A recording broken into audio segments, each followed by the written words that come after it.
I don't need no light to see you. Hey, I got another no cooling call. Let's go and find out what's going on. The Replace? filter should be fine. Yeah. I mean, he looked at it when he came a month ago, and it's right there. It's right here. Okay. Yeah. I have other filters, but you know, they told me just get a cheap filter. You don't need, you know, a really strong filter. I agree. I agree with them. Yeah. I mean, it's a little dirty, but not affect your system dirty. Just a little. Something happens on July. I'm just gonna. I mean, the heater was. There's no slack on this. Right. That's dry. Touch it.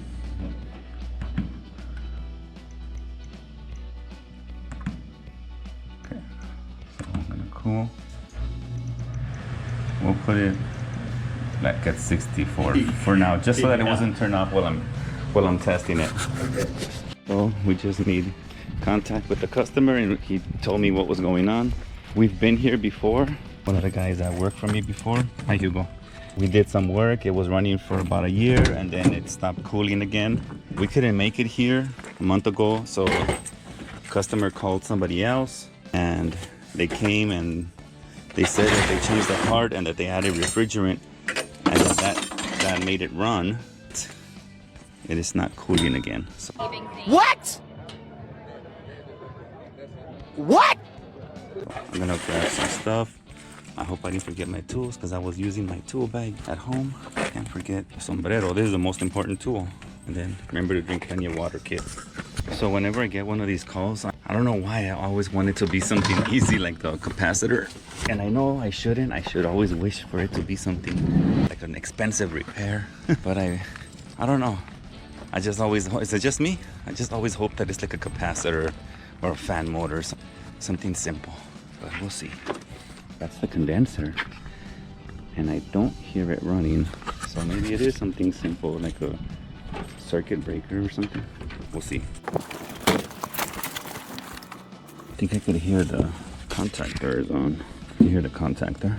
Let me check for power. Of course I forgot my meter.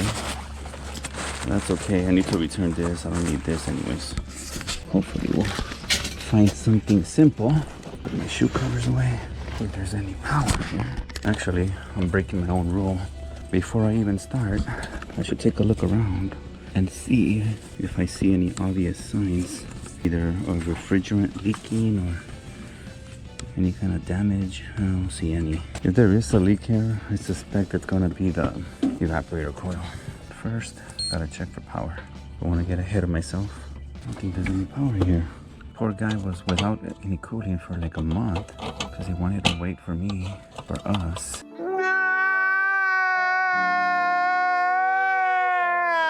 That came off easy. I hope it wasn't just something like a circuit breaker. It might be just a circuit breaker. Let me see. Can't read. I forgot my glasses. Line. There's nothing there. It was probably just a circuit breaker. Jesus. Gotta find the panel, but first I gotta fight these spider webs. There it is. Hi, Kitty. Kitty didn't like me. Which one says AC? Help me here. I think, okay. Oh yeah, this was definitely tripped. Let's go see if that did it. Oh, I forgot to check something. Forgot to check the amps. How many amps is that? 30 amps. I should check to see what gauge that wire is. I really should check. Looks like he has another one over here that's tripped. We set that for him. Hopefully it wasn't nothing critical. Okay, so it looks like they have 10 gauge. And it goes down this EMT right here. All right, now let's go see if the condenser is running. Oh, actually, I forgot to check power here. Might as well check power here before I close that. It's a little bit off my game today.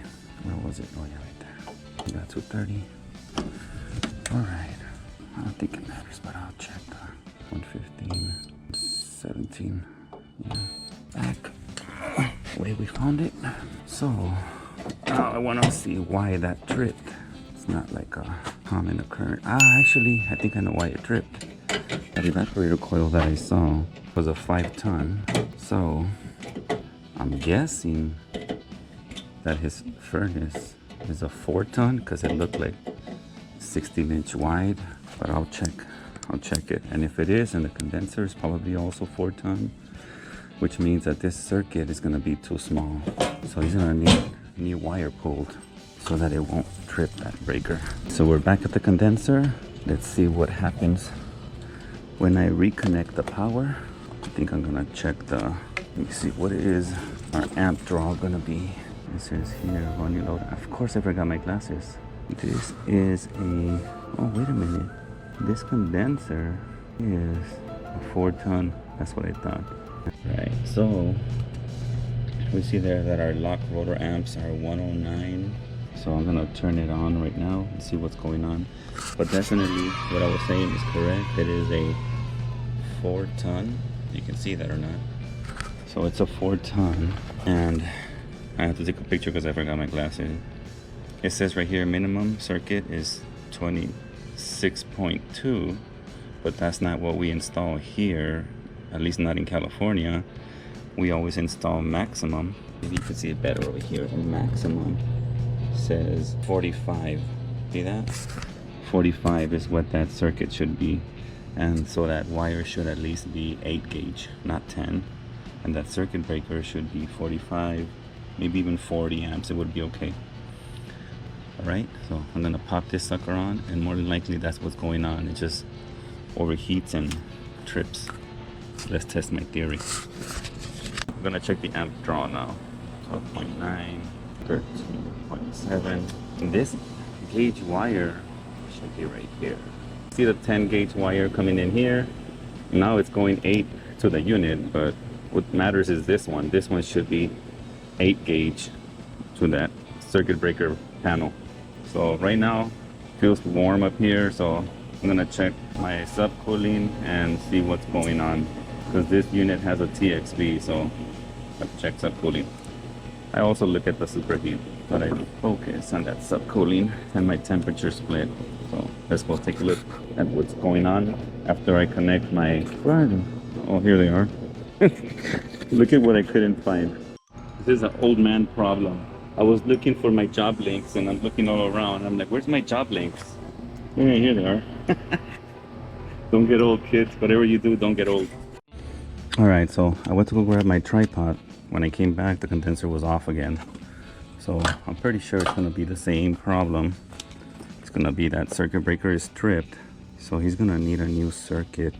I have to call my friend, the electrician, and let him handle this, because he'll do a much cleaner, faster job than me, because I am not an electrician, and I don't even like to play one on TV. But that's gonna be what's going on here. All right, well, I'm not gonna look any further since that seems to be the problem. The wire circuit that's dedicated to this condenser is too small. Pretty sure that breaker is going to be tripped again. Let's double check. And AC is tripped again. So contact my electrician and have him deal directly with my customer. That way he doesn't pay more than he should. You are amazing. To solve that problem, I'm sorry it wasn't more exciting, but hopefully I'll see you again on my next adventure, which is coming up next. I'm actually on my way over there now, but you probably won't see it for another week. See you there.